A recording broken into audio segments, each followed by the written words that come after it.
What's up, PGF Nation? Today, we're digging into our 8 NFL draft sleepers that are about to blow up. These are guys that nobody's talking about right now, but everyone is going to be talking about them next fall in the NFL. I'm Brad Fowler. He's Alex Higdon. Alex, let's kick this off. Who's the first sleeper you want to get to? First sleeper that I have, I wouldn't say that he's necessarily a sleeper, but he's a guy that could sneak into the first round, but he's more than likely going to be the second round. Is D'Angelo Pons out of Indiana. This guy plays like he's 6'2", 230 pounds, but yet more than likely in the NFL, he'll be a slot. He hits with power. He plays big. They're going to kick him in. He's more than likely going to be kicked inside, but he's strong and sturdy enough to play outside. Similar to a guy that played at I think it was Louisiana Running Rebels. I think it was Amik Robertson, a guy that's small. It's about 5'8", 5'9", but he plays big, always where he's supposed to be. Now, he may not be big enough to make the tackles on the NFL level, but in college, he was able to play outside, play diligently, and play smart. Yeah, I love this guy, man. And look, if he was 6 feet tall, he'd be a first-round pick. If he was 6 feet tall, he'd be the first cornerback in this class. It's that he's just undersized. It's really the only red flag. I mean, his tape is flawless. The guy is fantastic. You want to talk about a high IQ player who reads defenses at an extremely high level, read and react quickness, ball skills, like you said, tough, plays bigger than his size. He is a tough physical guy for being the size that he is. Probably does have to kick inside because of the size. I think it's going to be tough for him to take on big X receivers at the NFL level, but I'm not going to bet against him. I'll tell you that. I'm not going to bet against this guy. He is such a good player. He's going to go in probably the second round. I don't think he'll be there in the third. Maybe that's the farthest I could see him dropping. He's just too talented to fall past that.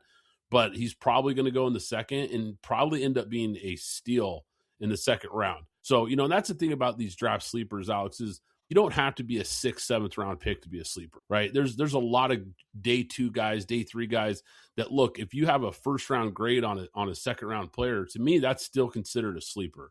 Now we're going to get into some guys that are 3rd, 4th round guys, some 5th round guys, of course. But if a guy is going to outperform their draft pick, that to me qualifies as a sleeper. So these are guys that we think are going to be better than where they're selected at the next level. And before I go to my first guy, I got to get something off my chest here real quick, Alex, because, just like a lot of us this time of year, everybody's dialed in to all this NFL draft coverage, watch the shows, listen to the podcast. Just because we do a podcast, obviously we consume a lot of this draft media as well, because it's fascinating to hear other guys' takes, right? What other people think about these players.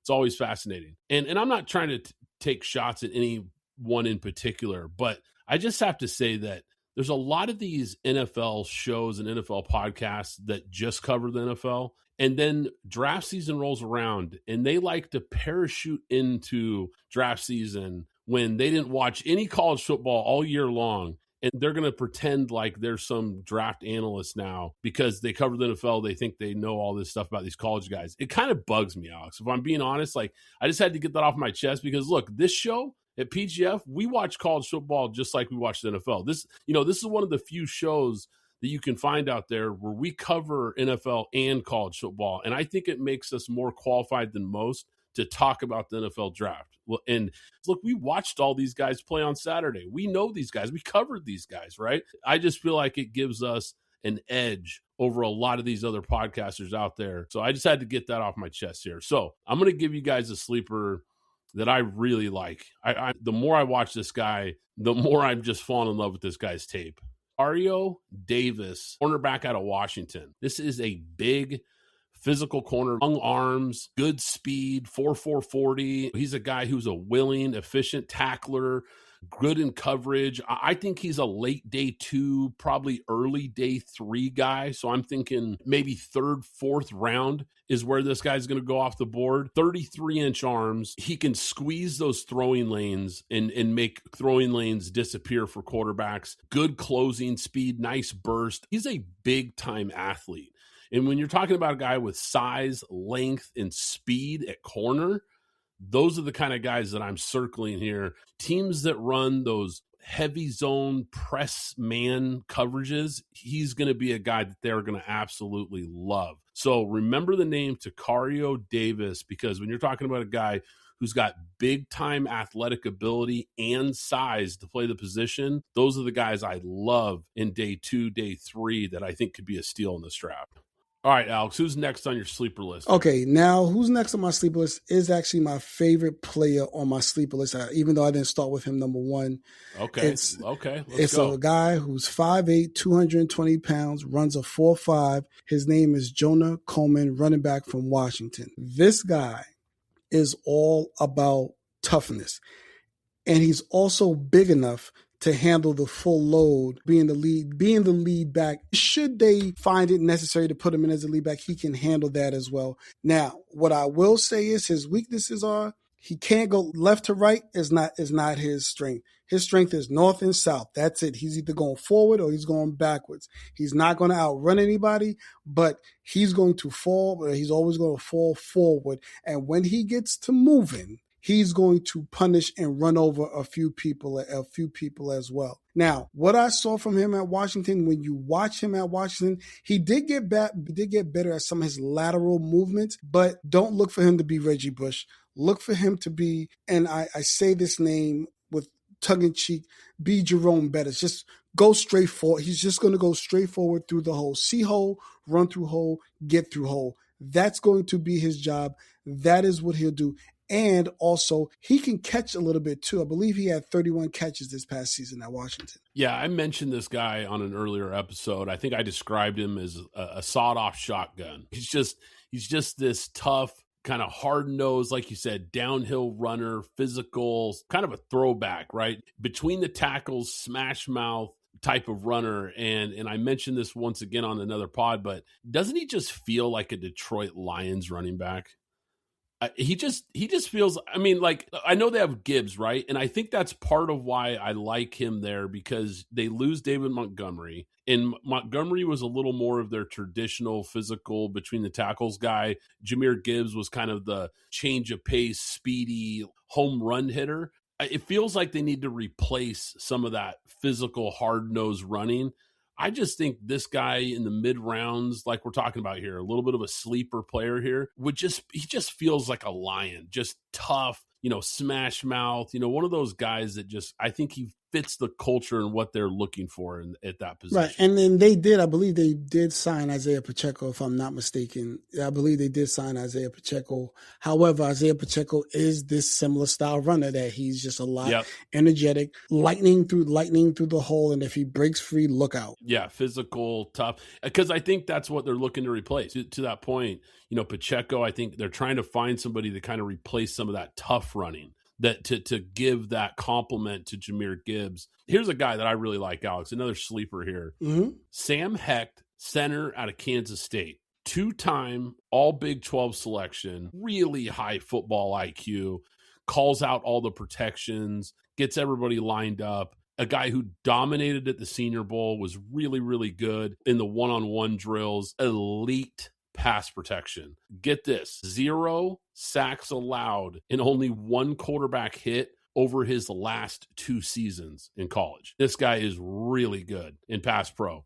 He's a technician. The ability for him to get to that second level, pick up linebackers in the run game, maybe the best in this entire class at the center position. I really like this kid's game. I think he's probably somewhere between a 3rd and 5th round pick, 4th round kind of sweet spot. But I could see him going as early as the 3rd. I think he's one of the best centers in this class, and there's a few good ones, but I really like Sam Hecht, and I think he's going to be a heck of a value in the mid rounds. Okay, so now my third guy. This is my second favorite, draft sleeper in the draft. He may not be a sleeper as much. His name is Dezon Stribling, a kid out of Hawaii, who came in, and what I loved about what I saw on tape from him is wherever he was, whether he was at Washington State, whether he was at Oklahoma State, whether he was at Ole Miss, you basically got the same player. So it didn't matter the quarterback.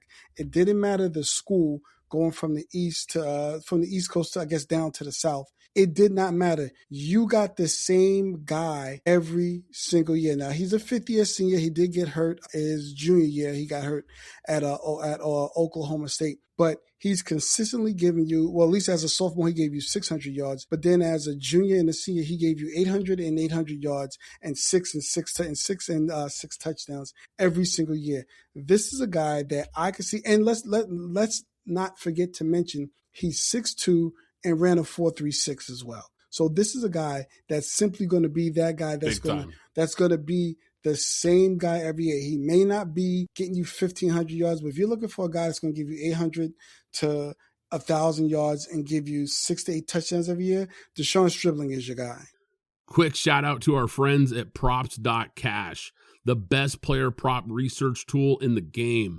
Props.Cash lets you scan thousands of props across sports books to quickly spot the highest value opportunities. You get real-time injury and lineup intel, advanced filters to find exactly what you're looking for, and even correlated player props so you can see what tends to hit when a player goes over their line. They cover NFL, NBA, MLB, NHL, college football, college basketball, and the WNBA. It's legit next level prep. If you're serious about betting smarter, go to Props.Cash and use code PGF25 for 25% off your first month. That's code PGF25 for 25% off your first month at Props.Cash. The official ticketing app of Pint Glass Football is now SeatGeek. I can't recommend them enough, guys. I've been using SeatGeek for years.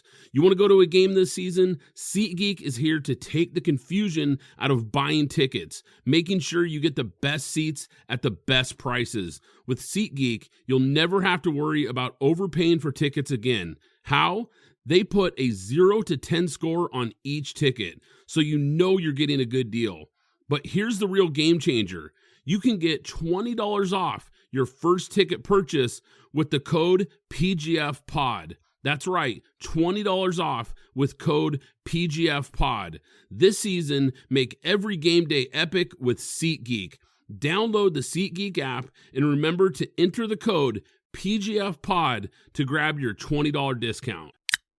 Yeah, and he's the guy that seems like he's climbing draft boards because there's a little bit of buzz right now for him during this pre-draft process. And you're right. You mentioned something there that I want to hit on. I love guys who are system-proof, guys who are quarterback-proof. Because to your point, played in a lot of different systems, played with a lot of different quarterbacks, and was productive everywhere he went. That tells me that he's a guy that's going to plug in to anywhere in the NFL and find a role. He's going to find a way to be an impact guy. So I love it. And you're right. Size, speed, he checks a lot of boxes. I'll give you a guy, because we're talking wide receivers. This is my favorite sleeper in the whole draft. And it's, look, I've already talked about him on an earlier episode. I absolutely love this guy. Ted Hurst, wide receiver out of Georgia State. Another guy that's getting a lot of buzz right now and maybe doesn't even feel like a sleeper anymore at this point. I mean, he's getting talked about that much, but rightfully so. Because this guy is a prototypical X receiver with elite athletic traits, prototypical size. He is the best high point receiver in this class. Just snatches the ball out of the air, boxes out defenders, 33-inch arms, 6'4" frame, crushed it at the Senior Bowl, showed off a rare combination of size, speed, great hands, really clean, crisp route runner. This was a guy that was on Feldman's college freaks list. And look, it shows because he's the real deal. He's got the combination of everything you want in a big X receiver. Don't be surprised. I'm telling you this right now. Don't be surprised if 3 years from now, Ted Hurst is the best wide receiver taken in this draft. Uh-oh. All right, everybody write that down right now. Everybody, let's write that down. That he's not the that'll best probably end up on cold takes. Yeah. So we've talked about a few guys. I'm going to go back because my list has been nothing but the DBs, a running back, and a wide receiver. So my last guy is a DB. It's Chris Johnson. I'm trying to think about how to describe Chris Johnson. Because coming from San Diego State, he's a 3-year starter, stayed at the same school, but got better every single year. Every single year. He had an interception his sophomore and junior year, and then ended up with 4 and the most yards returned and 2 touchdowns his senior year. But this is a guy, once again, just a steady rack of plays. Play after play after play. Now, this is a guy that could be first or second round, but I think because he went to a smaller school, he's going to end up being the third in the third or fourth round for the most part. But I like what I've seen from him. I did go back and I looked at a few games. I kept trying to find a big time receiver that we would name that he went against. I couldn't find one. But however, whoever he went against, he was locked down every single time and did his job. Look, man, I love Chris Johnson. You're not going to get any pushback from me. I think this guy's fantastic. I think you're right. I think if he played in the Big Ten or the SEC, he'd be a first-round pick lock. He's that good of a player. I think sometimes, look, we talk about it on the show, and we're all guilty of it to a certain degree at times. Sometimes we scout the helmet a little too much, right? And we don't scout the player enough, and we're all guilty of it. I'm guilty of it. We all do it. I just think if this guy had a little more exposure and played against a higher level competition, people would feel even better about how good he is. But when you're talking about size, speed, length, ball skills, like he checks all those boxes, man. He was really good at the Senior Bowl. And when you go to a smaller school, you go to a group of 5 school and you play against these other top prospects from the big schools and you show out, that's a big check mark for me. And he did that. So I like Chris Johnson a lot. And look, truth be told, when I was filling out my All-American ballot, I voted for him. Wow. He was a guy that made my All-American ballot. Yeah, I really like this guy, man. I think he's a really good player. So, yeah, I love that pick, man. My last sleeper here, Alex, I'm going to stick with the defensive side of the ball. Caleb Proctor, defensive tackle for Southeast Louisiana. Oof. Not Caden Proctor, who made our boomer bust list on our recent episode. Don't get it confused with Big Caden Proctor out of Alabama. This is Caleb Proctor out of Southeast Louisiana. Small school guy, and is going to fly under the radar a little bit because of that. But look, he was the Southland Conference Defensive Player of the Year. He was a standout at the East-West Shrine Game, elite athletic showing at the Combine. So that's something that I always look at. Can you perform at these all-star games against bigger school guys, better competition? He did that. Goes to the Combine, shows that he's an elite athlete. So check. And when you watch the tape, it shows because he is an elite 3-tech pass rusher from the inside. This is a guy that can push the pocket. This is the guy that can get past guards and centers and really put pressure on quarterbacks because he has elite first step quickness. I mean, he can really get off the ball. He's got a developed repertoire of pass rush moves. So he's a polished prospect who knows how to beat pass protection, and he's a high motor player. A guy that is relentless, never gives up on a play, even backside pursuit when the play is on the other side of the field. You'll watch him chasing down ball carriers from the backside because he never gives up. He's probably a late 2, early day 3 guy, another guy that probably falls into that round 3, round 4 range. Maybe he falls into round 5. I'll give you an NFL comp for this guy. He reminds me of Milton Williams. So, just to kind of give you an idea what type of player I think he could be. And he finished 2025 with 9 sacks and 13 tackles for a loss. For a D tackle, those are big time numbers. As he's 6'2", 291. Is he on the inside or is he on the out? Yeah, is he on the inside in a 4-3 or is he on the outside in a 3-4? So I think he'll be a 3-tech in a 4-3. Okay. I think that's where he ideally fits. So he is going to be a guy who is scheme dependent, right? Like you're not going to be able to just put him on any defense and make it work. I think he's a certain role for him, but yeah, I think in a 4-3 even front, where you can line him up in the 3-tech and just let him see ball, get ball. He's a guy that I think at worst is a rotational pass rusher day 1. And if he gets a little stronger, maybe by year 2, year 3, he can become a full-time starter, but a guy that I think instantly gives you a rotational value player right out of the gate, especially on third down. All right, guys, hope you enjoyed this episode. If you did, guys, do us a favor. Hit that like button, hit that subscribe button so you don't miss any future episodes. We've got a ton more draft content, breakdowns, takes coming your way. And be sure to subscribe to the newsletter if you haven't already. It's free. We've got exclusive articles, bonus NFL draft content like my mock draft, my top 25 big board, and lots of good stuff over there. PintGlassFootball.com. Sign up today if you haven't already. Once again, guys, I'm Brad Fowler. He's Alex Higdon. This is Pint Glass Football, and we'll catch you next time.